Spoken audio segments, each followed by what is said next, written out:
ان دنوں mobile phone نہ تھے۔ بھائی جان نے گھر میں فون لگوا لیا۔ مجھ کو خوشی ہوئی کہ اب کسی سے بات ہی کر لیا کریں گے۔ باہر تنہائی کے زہر کا تریاق تو ملا۔ بھائی دفتر چلے جاتے، بھابھی گھریلو کام کاج اور بچوں میں مصروف ہوتی۔ فون کی گھنٹی بجتی تو ہم ہی دوڑ کر اٹھاتے۔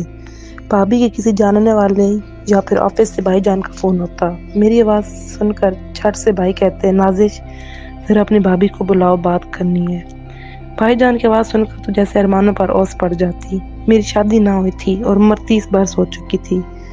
گھر میں کوئی بات کرنے والا نہ تھا۔ کالج کا دور کب کا ختم ہو گیا تھا۔ سبھی ہم جماعت سہیلیاں بیاہ کر پیے گھروں کو سدھار چکی تھیں۔ کہیں آنے جانے کی اجازت تھی اور نہ بھائی بھابھی کو میرے ہاتھ پہ دیکھنے کی جلدی تھی۔ گویا مجھ بدنصیب کو گھر میں رکھ کر بھول گئے تھے۔ ایسے میں تنہائی کاٹتی تو فون کی گھنٹی کا ترنم ذات کے اندر کا سکوت توڑ کر اس کو جل ترنگ میں بدل دیتا تھا۔ اس روز بھی اکیلی بیٹھی سوچ رہی تھی، اے کاش کوئی بات کرنے والا ہوتا۔ اچانک فون کی گھنٹی بج اٹھی۔ ریسیور اٹھایا، ایک مردانہ آواز سنائی دی، کچھ بھاری سی، کچھ پیاری سی، لب و لہجہ شائستہ تھا اور گفتگو سے مہذب لگا۔ میں نے پوچھا، کون، کس سے بات کرنی ہے؟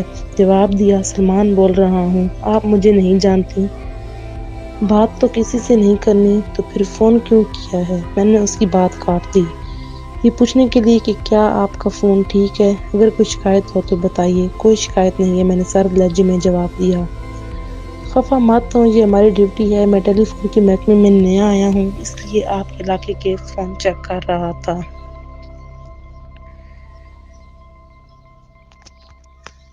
معافی چاہتا ہوں کہ میں نے آپ کو تنگ کیا۔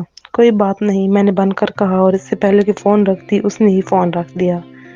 تبھی ریسیور رکھنے کی آواز میرے دل پر لگی۔ یقین نہ آتا تھا کہ وہ اتنی جلدی گفتگو کا اختتام کر دے گا۔ مدت بعد تو کسی سے بات کرنے کا موقع ملا تھا۔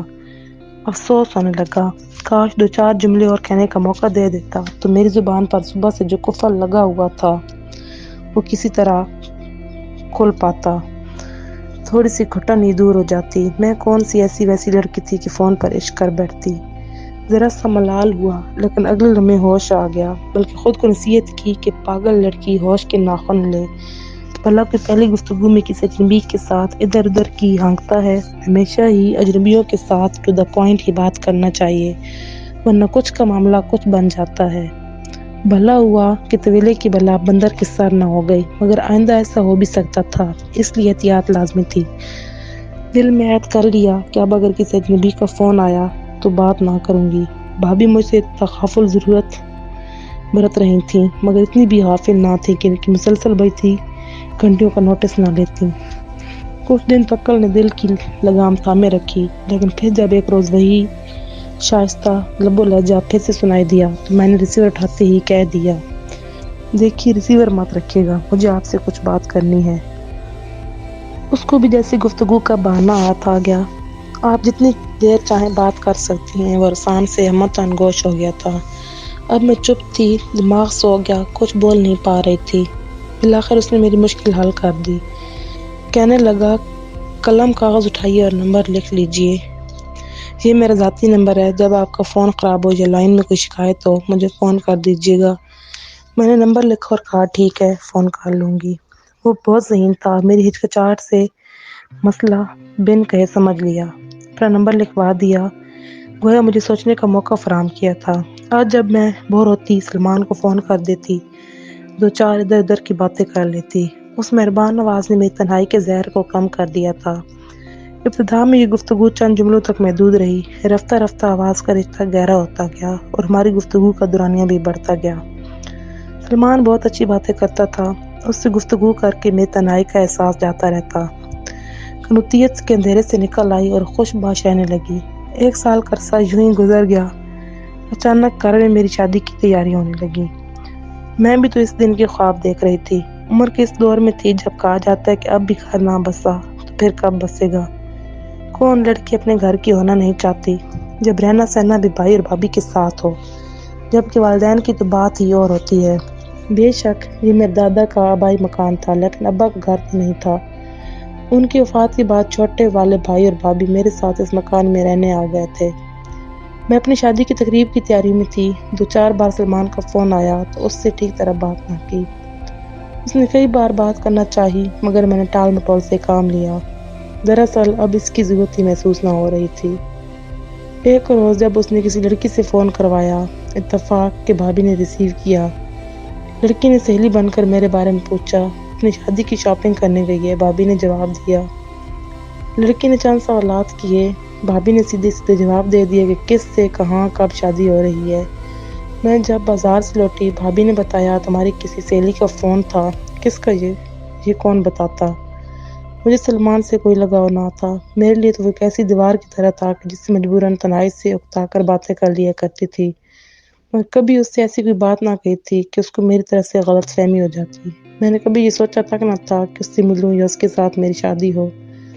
جب ہمارے درمیان محبت جیسا کوئی سلسلہ ہی نہ تھا تو ایسی باتیں کیوں ذہن میں آتی؟ میرا اس کا جوڑ ہی نہ تھا۔ میرے بھائی ایک جانے مانے بزنس مین تھے جبکہ وہ ایک معمولی سرکاری ملازم، اور میرے اندازے کے مطابق ایک کلاس شخص تھا۔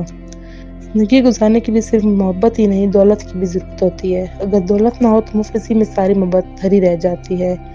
یہ نکتہ میں خوب سمجھتی تھی۔ میری شادی ہو گئی، شوہر بھی تاجر برادری سے تھے مگر مخلص قسم کے انسان تھے۔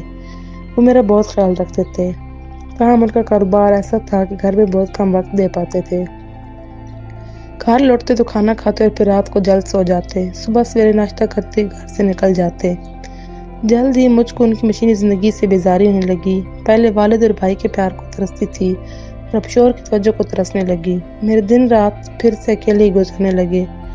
کبھی سلمان سے فون پر بات کرنے کا خیال آیا بھی تو میں نے اس کو فضول حرکت سمجھ کر ذہن سے جھٹک دیا۔ شادی کے 2 سال بعد اللہ نے مجھ پر کرم کیا اور میری بوریت کا علاج ہو گیا۔ ایک بیٹے کی ماں بنی تو تنہائی کا احساس پھر سے جاتا رہا۔ اب اپنے بیٹے کے چھوٹے چھوٹے کاموں میں وقت گزارنے کا احساس ہی نہ ہوتا تھا۔ زندگی میں جو کمی رہ گئی تھی وہ ذہن کی گود میں آ جانے سے پوری ہو گئی تھی۔ شادی کے بعد میں 2-4 بار میکے گئی۔ جب ذہن آ گیا اس کے ساتھ خوش رہنے لگی اور میکے جانے کا خیال چھوڑ دیا۔ میکے آئے دوسرا دن تھا کہ سلمان کا فون آ گیا۔ اتفاق سے میں نے اٹھایا۔ اس نے میری آواز سنتے ہی کہا، شادی مبارک ہو۔ یہ واقعہ پرانا ہو چکا، میں نے جواب دیا، اب کوئی نئی بات کہو۔ تم کو اپنی شادی کا ذرا بھی ملال نہیں ہے؟ سلمان کی یہ بات مجھ کو عجب لگی۔ کیا لڑکیوں کی شادی ہونا کچھ ملال کی بات ہوتی ہے؟ میں تو اپنی شادی سے خوش ہوں، ملال کیسا؟ ہاں تم تو عیش کر رہی ہو، دکھ تو ہم کو ملا ہے، اس نے طنزیہ لہجے میں کہا۔ سلمان صاحب، میں نے کب کون سی بات ایسی کہی تھی کہ آپ نے خود ہی اپنے خیالوں میں محبت کا تاج محل تعمیر کر لیا اور اب دکھی ہو رہے ہیں؟ اس پر وہ جل کر بولا کہ اچھا تو کیا مجھے فالتو سمجھا تھا یا کھلونا جسے تم تنہائی کو بہلانے کے لیے کھیلتی رہیں؟ میں نے تم سے کبھی اظہار محبت نہیں کیا مسٹر۔ میں نے برہمی دکھائی تو اس نے کہا، بے وفائی کر کے بھی شرمندہ نہیں ہو؟ وہ تو جب معلوم ہوگا جب میں تم کو سزا دوں گا۔ میں تم سے کبھی ملی ہی نہیں، شکل تک نہیں دیکھی ہے، ہم ایک دوسرے کو صورت سے پہچانتے نہیں، اور میں ٹھہری خطاوار۔ سلمان صاحب تم ہوش میں تو ہو؟ برائے مہربانی آئندہ مجھے فون کرنے کی ضرورت نہیں ہے، میں اب شادی شدہ ہوں۔ اچھا، گھنٹوں مجھ سے فون پر باتیں کرنا، خود کو میرا نمبر ملانا اور خود کالیں کرنا، یہ سب کیا تھا؟ اظہار محبت اگر الفاظ میں نہیں کیا تو کیا تمہارے اس طرز عمل کو کیا میں تمہاری ذہنی آوارگی سمجھوں یا عیاشی کہوں؟ اب میرا غصہ 100 ڈگری پر پہنچ گیا۔ کیا کر لو گے تم؟ میں تمہاری گفتگو کی ریکارڈنگ تمہارے شوہر کو سنواؤں گا، تب تم کو خبر ہوگی کہ برباد کس طرح ہوتے ہیں۔ اب میں نے معاملے کی نزاکت کو سمجھ لیا۔ یقیناً سلمان بھی ان کم ضعیفوں میں تھا جو فون پر باتیں کرنے کے بعد لڑکیوں کو بلیک میل کرتے ہیں۔ اب میں نے نرم لہجہ اختیار کیا۔ سلمان، دیکھو، شادی لڑکیاں اپنے بزرگوں کی رضا سے کرتی ہیں۔ تم جانتے ہو کہ میں ایک یتیم لڑکی تھی اور بھائی کے گھر رہتی تھی۔ مجھ کو برباد کر کے تم کو کیا ملے گا؟ آخر تم چاہتے کیا ہو؟ صرف ایک بار تم سے ملنا، تمہاری صورت دیکھنا چاہتا ہوں۔ دیکھو یہ ناممکن ہے اور اس کا کیا حاصل؟ میری زندگی سے اب کسی اور کی امانت ہو چکی ہے۔ ٹھیک ہے، جانتا ہوں، کب کہہ رہا ہوں کہ میرے لیے اپنے شوہر کو چھوڑ دو یا اپنا گھر برباد کر لو۔ صرف ایک بار مل لو، باہر نہیں مل سکتی تو اپنے گھر پر بلا لو، 2 گھڑی کو مہمان سمجھ کر چائے کی صرف ایک پیالی پلا دینا اور میں چلا جاؤں گا، دوبارہ کبھی ملنے کی بات بھی نہ کروں گا۔ اس میں حرج ہی کیا ہے؟ جب کسی سے فون پر باتیں کرنے میں کوئی حرج نہیں تو روبرو بیٹھ کر 2-4 باتیں کر لینے میں کیا حرج ہے؟ مجھے خبر ہے تم باہر کبھی ملنے پر راضی نہ ہوگی، مگر تمہارا اپنا گھر تو تمہاری محفوظ پناہ گاہ ہے، وہاں تم اکیلی بھی نہ ہوگی، یقیناً نوکر چاکر یا دوسرے کچھ لوگ بھی ہوں گے۔ ایسے میں تم کو مجھ سے کیا خطرہ ہے؟ اف سلمان جی، تم کیسی باتیں کر رہے ہو؟ یہ سبھی بے ڈھنگی انہونی باتیں ہیں، نکال دو میرا خیال اپنے دماغ سے اور بھول جاؤ مجھے۔ اس وقت نہ نکال پاؤں گا جب تک تم کو دیکھ نہ لوں گا، تم کو بھلانا محال رہے گا۔ میں نے جان لیا اس شخص کو سمجھانا بے فائدہ ہے، تبھی زچ آ کر ریسیور رکھ دیا۔ اس کے بعد بار بار گھنٹی بجتی رہی تو سوئچ ہی نکال دیا۔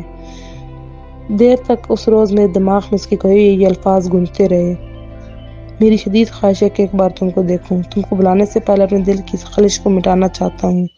اگر تم مجھ کو نہ ملی تو یاد رکھنا کہ میں اپنے دل کی خلش کے ہاتھوں تنگ رہوں گا اور تم کو بھلا بھی نہ سکوں گا۔ اس کی اس عجیب منطق کے ہاتھوں میں بے بس ہو گئی۔ اس کی ان باتوں کا کوئی جواب تھا ہی نہیں میرے پاس، سو میں نے چٹ سے فون بند کر دیا تھا۔ بھائی کے گھر ہفتہ بھر رہنے گئی تھی، مگر سلمان کی باتوں سے اتنی پریشان ہوئی کہ اگلے روز ہی واپس گھر چلی آئی۔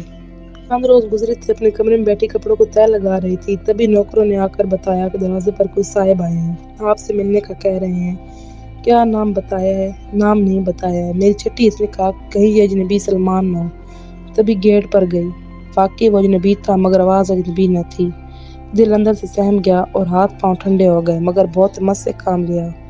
کہیے کس سے ملنا ہے؟ میں نے انجان بن کر کہا۔ پہچانا نہیں، میں وہی ناچیز ہوں سلمان، جس سے آپ ٹیلی فون پر باتیں کیا کرتی تھیں۔ مجھ کو ٹھنڈا پسینہ آ گیا، ملازم قریب ہی تھا، لہٰذا عافیت اسی میں جانی۔ اس کو عزت سے ڈرائنگ روم میں بٹھاؤ اور ایک پیالی چائے پلا کر رخصت کر دو، شاید اس طرح یہ آفت عافیت میں بدل جائے۔ ملازم سے کہا ان کو ڈرائنگ روم میں بٹھاؤ۔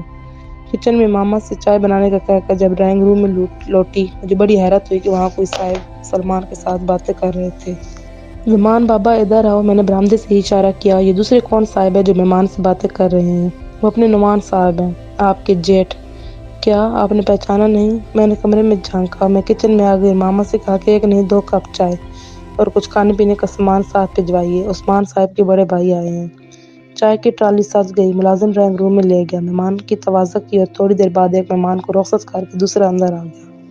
میں نے جیٹھ کو سلام کیا، انہوں نے میرے سر پر ہاتھ رکھ کر دعا دی اور بولے بھابھی کیا آپ کا فون اکثر خراب رہتا ہے؟ دماغ میں گھنٹی بجی، پھر حاضر دماغی سے کام لیا۔ جی بھائی صاحب، لائن میں کبھی کبھی شور ہوتا ہے۔ اچھا تو میں خود یہ معاملہ دیکھ لوں گی، تم نے مجھ سے کیوں نہ بتایا؟ دھیان ہی نہ رہا بھائی صاحب، معمولی سی بات تھی، سو کمپلین لکھوا دی تھی۔ کیوں، کیا ہوا ہے؟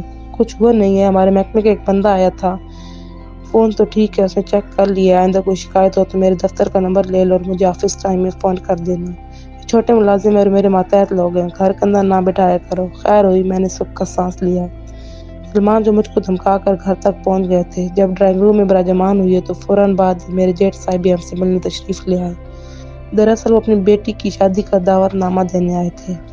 نعمان بھائی کے بارے میں بتاتی چلوں کہ یہ محکمہ مواصلات میں بڑے آفیسر تھے، اتنا ہی مجھے سرسری طور پر معلوم تھا، ان کا عہدہ وغیرہ کبھی نہیں پوچھا۔ وہ علیحدہ گھر میں رہتے تھے، جب انہوں نے سلمان کو ڈرائنگ روم میں بیٹھے دیکھا تو اس کے پاس چلے گئے۔ نعمان بھائی نے اس کو نوکری پر رکھوایا تھا، اس کو خوب پہچانتے تھے۔ حیرت سے سوال کیا تم یہاں؟ وہ بولے ارے گھبرا کیوں رہے ہو، بیٹھو، یہ ہمارا ہی گھر ہے، میرے والد صاحب کا ہے، چھوٹے بھائی عثمان رہتے ہیں۔ کیا انہوں نے کوئی کمپلین لکھوائی ہے؟ جی اسی وجہ سے یہاں آیا تھا، مگر معلوم نہ تھا کہ یہ آپ کا دولت خانہ ہے۔ اچھا ٹھیک ہے، کیا شکایت دور کر دی ہے؟ جی ہاں، فون تو ٹھیک ہے مگر لائنوں میں کچھ گڑبڑ ہونے کی شکایت کی ہے، خاتون خانوں نے فون پر شکایت کی تھی، سو میں آ گیا۔ ٹھیک ہے، ہم دیکھ لیں گے۔ اتنے میں ملازم چائے لے آیا تو اخلاقاً نعمان بھائی نے سلمان کو بٹھا لیا اور چائے پی کر جانے کو کہا۔ وہ بیچارہ پہلے ہی سہم چکا تھا، جو شیر بن کر پنجے نکال رہا تھا، اپنے اعلیٰ افسر کے سامنے بھیگی بلی بننا بیٹھا تھا۔ اس دن کے بعد سلمان کو ایسا سبق ملا کہ دوبارہ اس نے پھر کبھی مجھ کو فون نہ کیا۔ یقیناً اس نے دل میں اس تمنا کو ختم کر ڈالا ہوگا اور اسے دفنا دیا ہوگا اور توبہ کر لی ہوگی۔ آپ کبھی شیر کی کچار میں نہ جائے گا۔ وہ سمجھدار آدمی تھا، بھلا نوکری کیسے گنوا دیتا جس کو اس نے بڑے ترلوں اور منتوں سے حاصل کیا تھا۔ اگر نعمان صاحب کو ایسے کسی ارادے کی بھنک بھی پڑ جاتی تو وہ ضرور سلمان کو جیل میں بند کرا دیتے۔ میری نیت بری نہ تھی اور نہ میں نے کوئی ایسی برائی کی تھی جس کی اتنی بڑی سزا ملتی جیسی سلمان نے سوچی ہوئی تھی۔ تبھی اللہ تعالیٰ نے رحم کیا، عین وقت پر نعمان بھائی کو بھیج کر مجھ کو ایک بڑی مصیبت سے بچا لیا۔ آج بھی اپنے اللہ کا شکر ادا کرتی ہوں جو خطا کاروں کا پردہ رکھ لیتا ہے۔ کبھی کبھی ضرور سوچتی تھی کہ سلمان کو فون کر کے پوچھوں کہ اب کس حال میں ہو، مجھے بھلا دیا یا ابھی تک یاد ہوں میں تم کو۔